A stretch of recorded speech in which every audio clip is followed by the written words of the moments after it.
दोस्तों नमस्कार। भारत की राजनीति का अनूठा दौर है ये। एक ऐसा दौर जिसमें पारंपरिक राजनीति पीछे छूट गई, जिसमें इस देश के भीतर आजादी के बाद से जिस लकीर को कांग्रेस ने खींचा, जिस लकीर पर हिंदू महासभा चली, जिस रास्ते राष्ट्रीय स्वयंसेवक संघ ने पकड़ी, वो तमाम परिस्थितियां 2024 आते आते बदल चुकी है। कांग्रेस कितना बदली, आज ये बताने की जरूरत होनी नहीं चाहिए। भारत जोड़ो यात्रा के 2 बरस आज पूरे हुए। राहुल गांधी जिस तर्ज पर इस देश को नापते चले गए और उसके बाद कांग्रेस के भीतर जो मुद्दे सबसे बड़े हो गए, आज उस पर चर्चा नहीं होगी। आज तो चर्चा इस बात को लेकर होगी कि जिस रास्ते राष्ट्रीय स्वयंसेवक संघ चला, पहली बार उसे यह लगने लगा है कि अगर राष्ट्रीय स्वयंसेवक संघ ही खत्म हो गया तो फिर क्या बचेगा, और वह खत्म अगर अपने ही प्रचारक की वजह से होगा तो इसके बाद तो कुछ भी नहीं बचेगा। तो इस दौर में सबसे बड़े प्रचारक इस देश के प्रधानमंत्री नरेंद्र मोदी हैं, और नरेंद्र मोदी की 10 बरस की सफलता की गाथा बार बार नागपुर से गाई गई है। और खास तौर से दशहरा के दिन, जब राष्ट्रीय स्वयंसेवक संघ का जिस दिन निर्माण हुआ, उस दिन तो कमोवेश हर बरस नागपुर से बार बार मोदी सरकार को लेकर कौन से राग नहीं छेड़े गए। लेकिन 2024 के लोकसभा चुनाव परिणाम के बाद पहली बार 10 जून को सीधे तौर पर सरसंघचालक ने जब यह कहा किसी भी स्वयंसेवक को अहंकार नहीं पालना चाहिए, तब यह बात खुले तौर पर सामने आ गई कि दरअसल मौजूदा वक्त में मोदी सरकार को लेकर बहुत सारे मुश्किल हालात संघ के भीतर हैं। लेकिन इस दौर में कभी भी किसी भी हालत में राहुल गांधी टस से मस नहीं हुए। हर मंच पे उन्होंने राष्ट्रीय स्वयंसेवक संघ को राजनीतिक तौर पर निशाने पर लिया, और यह निशाना इतना तीखा हमेशा से रहा कि एक तरफ प्रधानमंत्री मोदी और दूसरी तरफ सरसंघचालक मोहन भागवत, यानी दोनों में कोई अंतर नहीं है।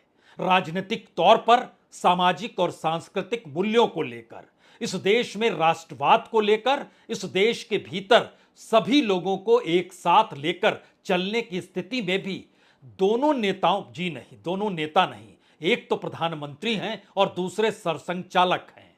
दोनों को एक तराजू में रखा, एक तरीके से तौला। और शायद भारत की राजनीति में यह भी एक अनूठा सच है कि जो आरएसएस अभी तक ये कहती रही कि वो सामाजिक और सांस्कृतिक संगठन है, उसका राजनीति से कुछ भी लेना देना नहीं है। बीते 10 वर्षों में हर स्वयंसेवक ने सिर्फ और सिर्फ राजनीति का पाठ ही चखा।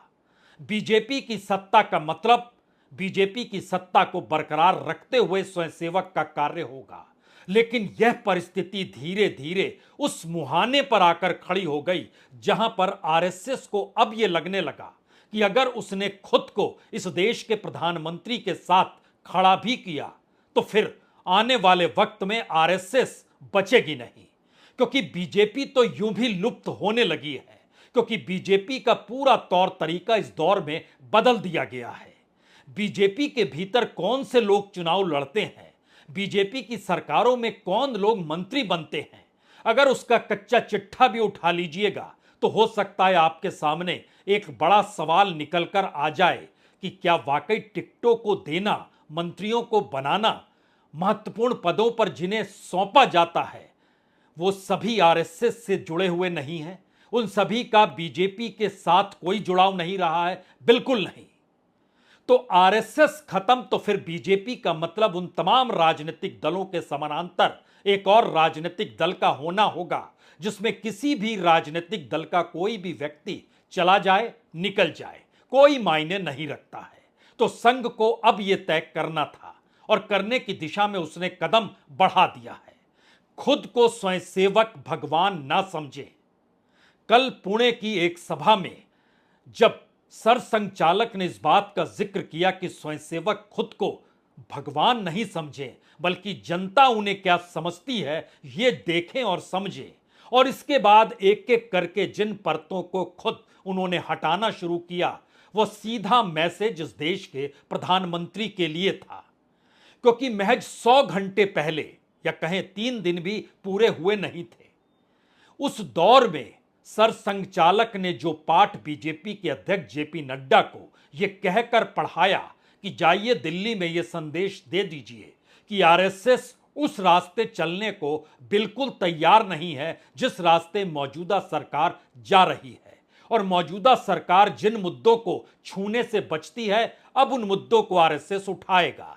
जिन मुद्दों को लेकर कुंडली मारकर सरकार बैठी हुई है, जो आरएसएस के संगठन है, उन मुद्दों को अब सत्ता पर लाने का वक्त आ गया है। और शायद यही वो प्रक्रिया रही जिसमें एक के बाद एक तथ्यों के साथ सच सामने आने लगे। आज आपके सामने 3 तथ्य सामने आएंगे। पहला तथ्य तो यह है जो सीधे सीधे हरियाणा से जुड़ा हुआ है। क्या कल्पना कर सकते हैं, 67 में से 40 उम्मीदवार, इनके कोई ताल्लुकात बीजेपी के साथ नहीं रहे हैं, आरएसएस के साथ नहीं रहे हैं। तो 40 सीटों पर बीजेपी के जो खांटी कार्यकर्ता होंगे उनके भीतर गुस्सा क्यों नहीं होगा? आप सोच रहे होंगे 40 के नाम बताइए। आज हम नाम बताएंगे, लेकिन उसके समानांतर दूसरा सवाल, यह कौन सी परिस्थिति है जिसमें आरएसएस को अब डर लगने लगा है कि अगर वो प्रधानमंत्री मोदी के साथ खड़ी हुई दिखाई दी, उनकी राजनीति के साथ वो चलती हुई दिखाई दी, उनके मुद्दों पर कहां खामोश रहना है, कहां कुछ बोलना है, इस आसरे अगर वो करने लगेगी तो फिर भविष्य में शायद प्रधानमंत्री मोदी की चुनावी हार के बाद आरएसएस की सामाजिक, सांस्कृतिक और तमाम जो उसकी पूरी की पूरी हिंदुत्व को लेकर सोच थी, सब कुछ एक दौर में मटिया मेट हो जाएगी, कुछ भी नहीं बचेगा। यह दूसरा सवाल है। और तीसरा सवाल हर जहन में होना चाहिए। पिछले दिनों राष्ट्रीय स्वयंसेवक संघ के मुखिया यानी सरसंघचालक की जो सिक्योरिटी है उसको बढ़ा दी गई। उस सिक्योरिटी को जिस कैटेगरी में ले जाया गया, उसका मतलब बहुत साफ है कि अब आरएसएस के मुखिया खुले तौर पर किसी से भी मिल नहीं सकते हैं, क्योंकि उस सुरक्षा के दायरे का मतलब है कि किसी से भी मिलने की इच्छा अगर सरसंघचालक मोहन भागवत ने की तो पहले 2 डीएसपी रैंक के अधिकारी उस व्यक्ति के घर पर जाएंगे या दफ्तर में जाएंगे या उनसे मुलाकात करने जाएंगे। उसके बाद वो रिपोर्ट अगर देते हैं कि उनसे मिला जा सकता है तो मुलाकात होगी, अन्यथा मुलाकात संभव नहीं है।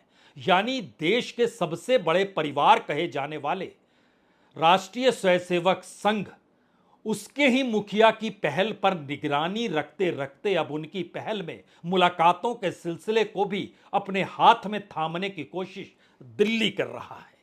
और यही 3 सवालों के इर्द गिर्द जहां सबसे बड़ा सवाल यही है कि अपने 100 बरस पूरे करने जा रहे आरएसएस के सामने क्या इतना बड़ा संकट इस रूप में निकल कर आएगा जहां पे अपने ही प्रचारक से उन्हें दूरी रखनी है, खुद को बचाना है, बीजेपी को किसी तरीके से संभालना है और आने वाले वक्त में उन मुद्दों को दोबारा से उभारना है जिसके आसरे हेडगेवार के दौर से मौजूदा वक्त तक आरएसएस का जो भी पाठ किसी भी स्वयंसेवक ने पढ़ा वो समझ जाए कि आरएसएस का मतलब होता क्या है। तो मुश्किल और चुनौती इस दौर में संघ के मुखिया के सामने है, क्योंकि पुराने दौर के गीत इस दौर में गाए नहीं जा रहे हैं।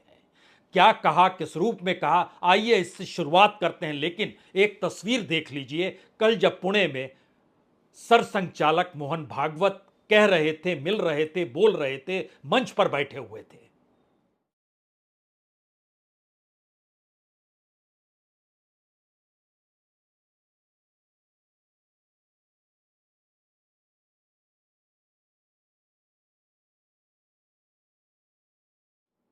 केरल में 3 दिनों तक बैठक चली थी। बीजेपी के अध्यक्ष जेपी नड्डा भी वहां पहुंचे थे। प्रधानमंत्री का संदेश लेकर गए और संदेश लेकर आए सरसंघचालक का, लेकिन समन्वय बैठक में भी समन्वय हो नहीं पाया और एक टीस लगातार सरसंघचालक के भीतर रही। जो सवाल भारतीय किसान संघ ने उठाए हैं, जो सवाल भारतीय मजदूर संघ ने उठाए हैं, जो सवाल स्वदेशी जागरण मंच ने उठाए हैं, और इनके साथ जुड़े हुए सदस्यों की तादाद तो 2.5 से 3 करोड़ तक है, लेकिन इन सवालों को जो जेन्युइन सवाल है और जो इनकी मांग है उस पर सरकार कुंडली मारकर बैठ गई है। यह बर्दाश्त कैसे किया जा सकता है, इस सवाल का जवाब नहीं मिला। और जब बैठक कल पुणे में शुरू हुई तो किसी ने सोचा नहीं था कि सरसंघचालक सीधे कहेंगे देश किसी महापुरुष की वजह से नहीं चल रहा है, बल्कि इस देश को चलाने में आम लोगों का भी उतना ही बड़ा योगदान है जितना योगदान कुछ लोग सोचते होंगे कि वो महापुरुष हो गए हैं। ये चोट कहां पर थी? इस देश को चलाने को लेकर यह देश कौन चला रहा है? कोई छुपी हुई बात नहीं है कि बीजेपी की सत्ता है, नरेंद्र मोदी मुखिया हैं जो एक वक्त सरसंघचालक के साथ राजनीतिक तौर पर नहीं, सामाजिक और सांस्कृतिक तौर पर विचारों को समाज के भीतर प्रचारक के तौर पर रखा करते थे। लेकिन मुख्यमंत्री और प्रधानमंत्री के सफर के बाद क्या वो वाकई जिस दौर में कह रहे थे कि हम बायोलॉजिकल नहीं हैं, उस वक्त अहंकार का जिक्र सरसंघचालक ने किया था। लेकिन अब उन्होंने कहा अगर कोई खुद को भगवान मानने लगे तो मैं कहूंगा शांत मन से लंबी सांसें ले, फिर सोचे वो क्या कह रहा है। यानी भ्रम नहीं रहना चाहिए जिस भ्रम को आप इस देश के भीतर फैला रहे हैं। और इसके बाद उनकी एक एक लाइन जरा बड़ी महत्वपूर्ण है।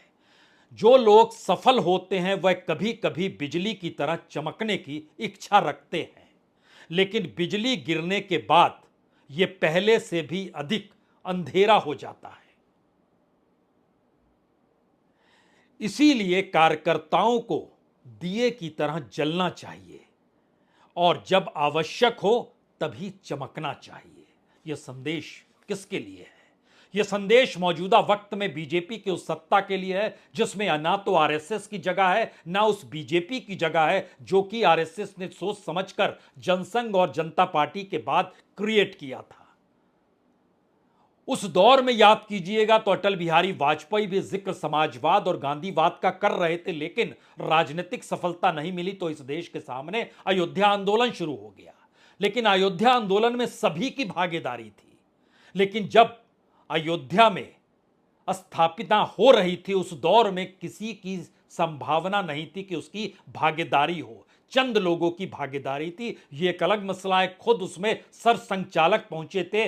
उस समय वो मानकर चल रहे थे कि दरअसल अयोध्या का दौर राष्ट्रीय तौर पर उनके लिए यह द्वार खोल देगा, लेकिन चुनाव परिणाम ने उन्हें हिला दिया। और इसीलिए एक एक करके जिन परिस्थितियों को वो लेकर आए वो सिर्फ चमकने या भगवान तक सीमित नहीं रहे, बात और आगे बढ़ी। देशभक्ति कभी कभी सो जाती है। सभी को यह याद रखना चाहिए कि एक राष्ट्र के रूप में हम सब एक हैं और यह भावना बहुत महत्वपूर्ण है।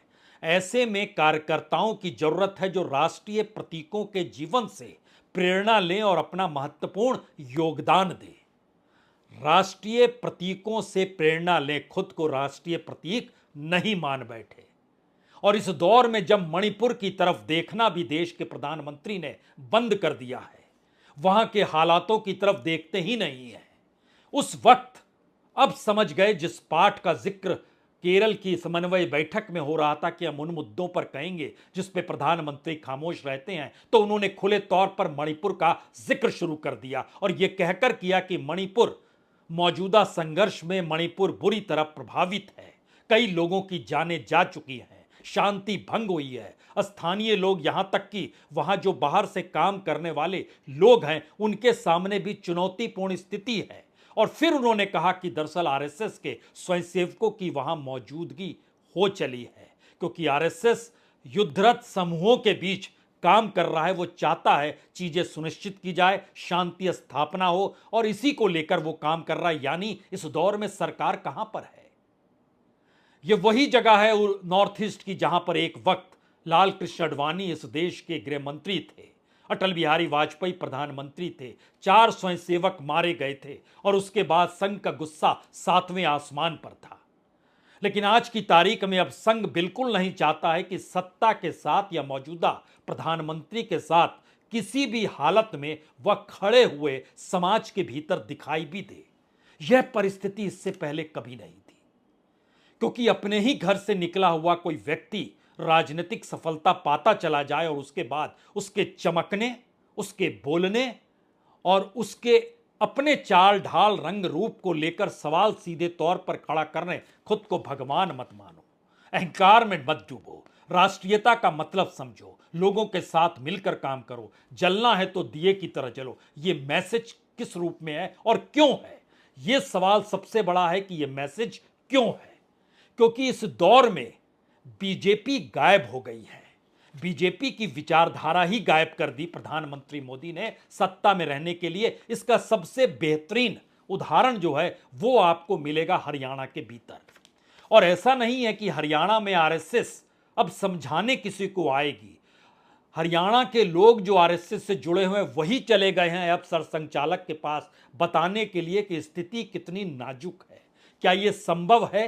67 सीटों में से लगभग 38 39 40 सीटें उन लोगों को दी गई जो बीजेपी से जुड़े ही नहीं थे, जो बीजेपी में शामिल हुए बाहर से दूसरे राजनीतिक दलों से। और आने वाले वक्त में जो बाकी सीटों को लेकर 23 सीट आने वाली है उसमें उन्होंने जानकारी दी कि तकरीबन उसमें भी 14 लोग और शामिल हैं।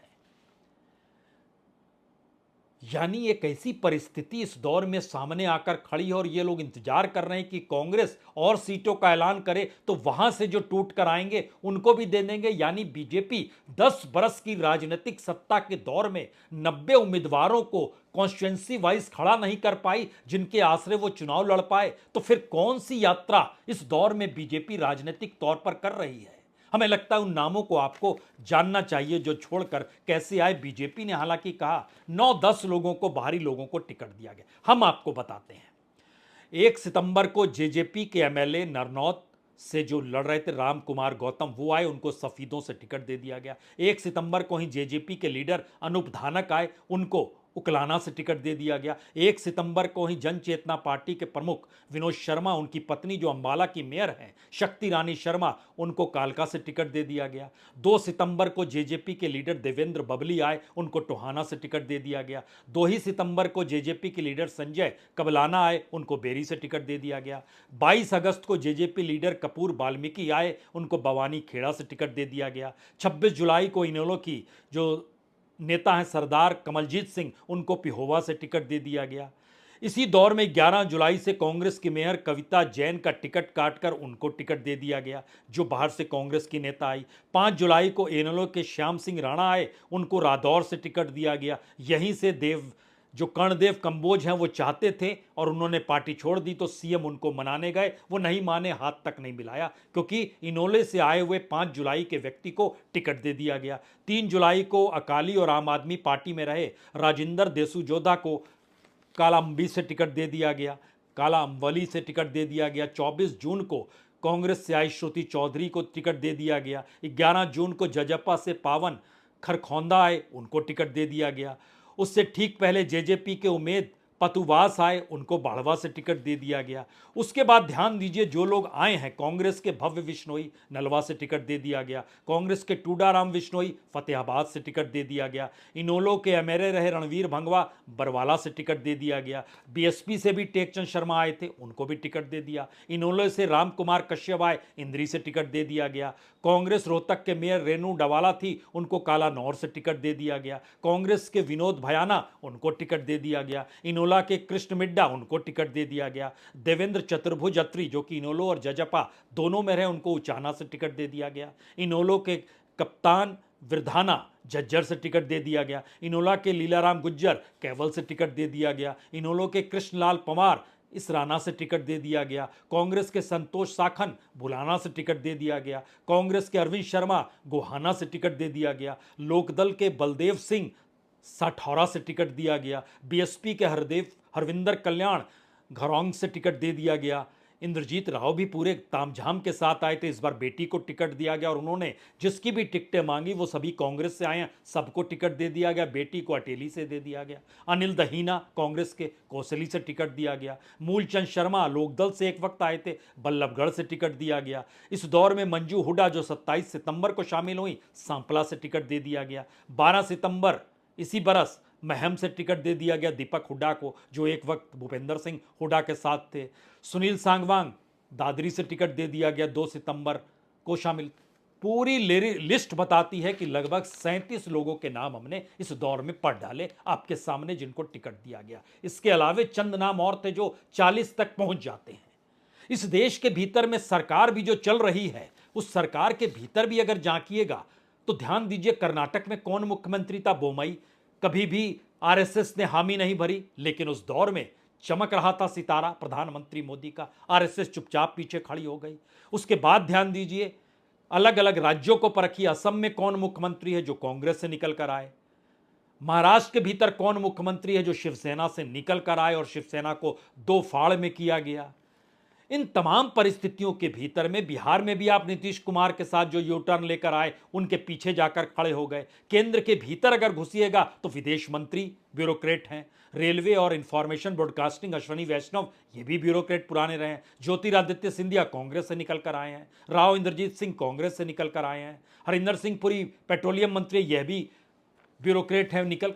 एक लंबी फहरिस्त है जो इस दौर में किसी को समझ नहीं आया, संघ के भीतर और बीजेपी के भीतर, कि उनकी मौजूदगी में पार्टी है या नहीं है, या इस दौर में हर कोई सिर्फ एक ही लड़ाई लड़ रहा है। वो लड़ाई यह है कि दिल्ली का तख्त जो है वो बचा रह जाए। राजनीतिक तौर पर इतने मुश्किल हालात कभी नहीं थे। तो तीन आखिरी के सबसे बड़े सवाल।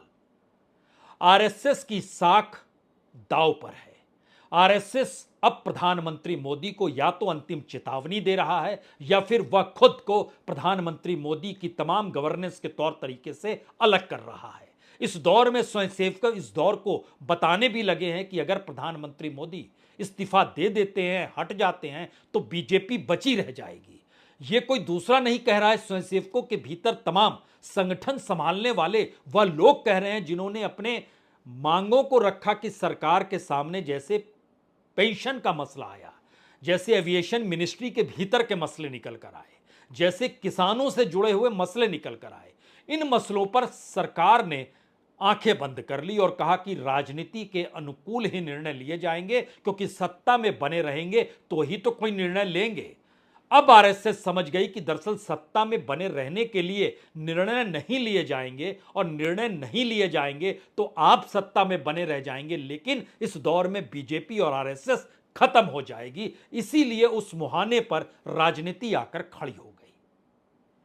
लेकिन इससे जुड़ा हुआ जो सबसे बड़ा सवाल है, अगर ये अपने तरीके से इस दौर में भारत की राजनीति चल रही होती, उसने करवट नहीं ली होती, जो हमने शुरू में कहा, राहुल गांधी की राजनीति ने इस देश के भीतर की उस परिस्थितियों को बदल दिया जिसे छूने से हर कोई घबराता और कतराता था, या फिर उसी को छूकर राजनीति साधता था। वो इस देश की वैसी सोशल इंजीनियरिंग थी जिसमें लोगों को मुख्यधारा में लाकर एक समाजवादी दृष्टिकोण को अपनाकर राजनीति साधने का नजरिया था।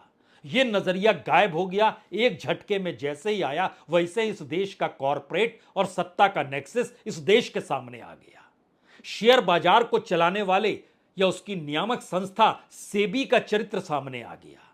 इस दौर में बैंकों को जिस रूप में उसके डिविडेंड, उसके मुनाफे को बटोरा गया, और जब जलान कमेटी बनाई गई और कहा गया कि डिविडेंड जो होता है 50,000 करोड़ के सीमा रेखा को तोड़ना होगा, तब सबको समझ में आने लगा कि दरअसल ये पूरी राजनीतिक सत्ता को ताकत के साथ बनाए रखने के लिए इस देश में, चाहे वह दिवालिया होने के बाद भी कॉरपोरेट को बचाने के नियम कायदे आईबीसी के तहत चल रहे हों, आरबीआई के नियम कायदे इस देश में बैंकों को लेकर चल रहे हों, सेबी के नियम कायदे इस देश में शेयर बाजार को लेकर चल रहे हों, प्रधानमंत्री के अंतर्राष्ट्रीय रिश्ते चाहे कॉरपोरेट को लाभ दिलाने के लिए हो रहे हों, और राजनीतिक तौर पर इस देश में टिकटों को बांटना और सरकार को चलाने के लिए गैर बीजेपी लोगों को बीजेपी सरकार में शामिल करके दिखाना और बताना, शायद यह सबसे बड़ा दिवालियापन इस दौर में उभरा, जिस पर आरएसएस ने अब इसलिए मोहर लगा दी